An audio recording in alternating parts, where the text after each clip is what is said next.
טבע שמונה, כולם אומרים, קשה, קשה. אז האמונה, זה למעשה הגן עדן בעולם הזה. או אמונה או גיהנום. אדם מחזיק באמונה, מחזיק עם השם. כל מה שקורה בעולם הזה לא מעניין אותו. הכל טובתו. לכן צריכים להחזיק באמונה. מה זה אמונה? אמונה זה להאמין שהבורא, יתברך שמו, אוהב אותך, אוהב אותך. תמיד.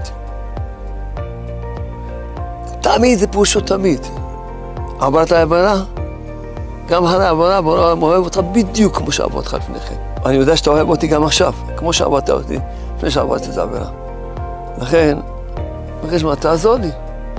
תעזור לי להתגבר על היצרה שלי. ואז אדם זוכה שמהעבירה הזאת מתקרב להשם. אם אין לו אמונה שהשם אוהב אותו, מה קורה?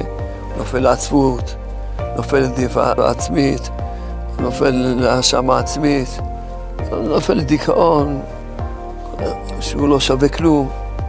זה חוסר אמונה. השם אוהב אותך, זה אמונה. איך תקבל כזה אמונה? תבקש מהשם.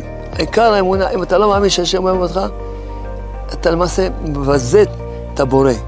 אין לך ביזיון לבזות את הבורא יותר מה שתחשוב שהוא לא אוהב אותך. אוהב אותך גם שלא הולך לך וקשה לך, הוא אוהב אותך תמיד.